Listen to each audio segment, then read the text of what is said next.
Ahora te vamos a contar sobre su vida política. Antes de su carrera política. En el año 1918 comenzó sus estudios de medicina en la Facultad de Medicina de la Universidad de Buenos Aires. Ese mismo año estalló en Córdoba el movimiento estudiantil conocido como Reforma Universitaria. En 1923 ingresó como practicante al Hospital San Juan de Dios de la ciudad de La Plata, guardándose con el título de médico en el año 1927. En 1928 tuvo una entrevista, la única en su vida, con el entonces presidente Hipólito Yrigoyen, a quien le ofreció sus servicios como médico. Yrigoyen le propuso trabajar como médico ferroviario en distintas localidades y Arturo Illia decidió radicarse en Cruz del Eje, Córdoba. Desempeñó su actividad de médico en esa localidad desde 1929 hasta 1963. Lo llamaban el apóstol de los pobres, por su dedicación a los enfermos sin recursos, viajando a caballo en sulky o a pie para llevar medicamentos que él mismo compraba. El 15 de febrero de 1939 contrajo matrimonio en la iglesia parroquial María Auxiliadora de la ciudad de Punta Alta, provincia de Buenos Aires, con la cordobesa Silvia Martorell, con quien tuvo 3 hijos: Emma Silvia Illia, Martín Arturo Illia y Leandro Hipólito Illia.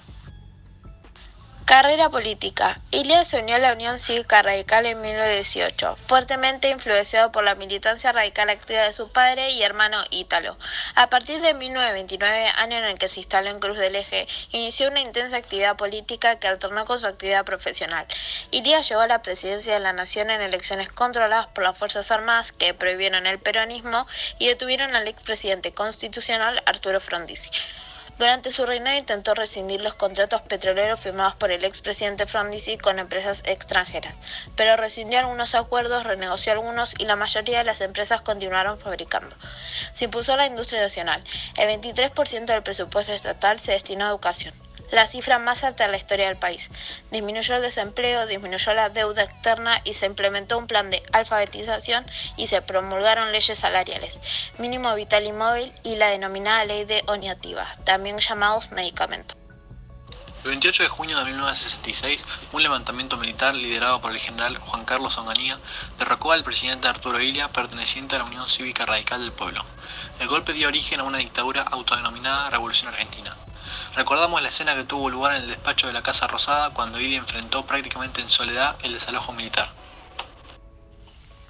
Política petrolera. Durante su campaña presidencial, Arturo Illia se comprometió a disolver tanto el acuerdo de garantía de inversiones como los contratos petroleros que fueron realizados durante el gobierno de Arturo Frondizi, sin cumplir con la ley.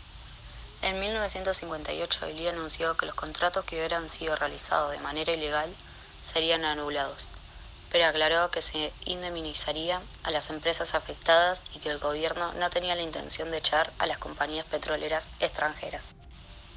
La nueva administración radical finalmente socavó las relaciones entre la Argentina y los Estados Unidos, y la anulación de los contratos petroleros le costó al país la desconfianza internacional, aparte de $200 millones de indemnización que se les pagó a las compañías petroleras afectadas y la vuelta a la importación de petróleo. Así, Illia, por medio de los derechos 744-63 y 745-63, el 15 de noviembre de 1963, dio por anulados los contratos que YPF había firmado con compañías petroleras extranjeras durante la gestión de Frondizi. El decreto 744-63 declaraba nulo de nulidad absoluta por vicio de ilegitimidad y ser dañosos a los derechos e intereses de la nación, a los contratos de YPF. Política educativa. La política educativa de Illia es uno de los aspectos más elogiados de su gestión.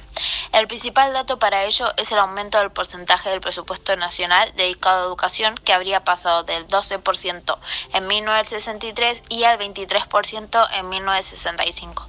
Se produjeron grandes movilizaciones para pedir aumento del presupuesto universitario. Las movilizaciones eran masivas y terminaban con detenidos. Las consignas contra el gobierno eran duras, le pegaban a Illia por tortuga e ineficiente. Se puso en marcha el Plan Nacional de Alfabetización con el objetivo de disminuir la tasa de analfabetismo, teniendo 12.500 centros con 350.000 alumnos de 16 a 85 años.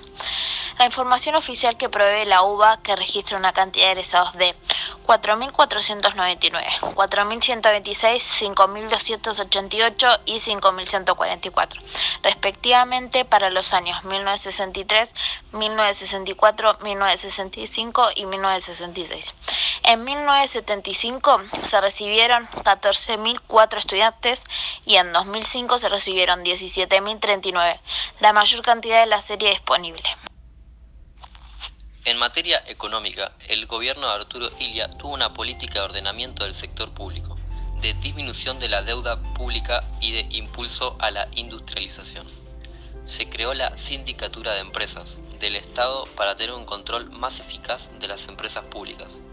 También en solo unos meses se incrementó el precio de los combustibles en un 300%. Los contratos perjudicaron sensiblemente a YPF y afectaron negativamente el balance de pagos. Durante su gobierno se produce la agudización del déficit fiscal, el establecimiento del estado de emergencia económica, la implantación casi total del control de cambios. Para 1963, los egresos por importaciones terminaron por superar los ingresos por exportaciones. Y generaron el déficit de la balanza comercial y el agotamiento de las reservas, lo que terminó restringiendo importaciones y culminando en una devaluación que provocó la caída del consumo interno y un aumento de precios. En 1964 los trabajadores realizaron masivas ocupaciones de fábricas en los que se llamó el Plan de Lucha.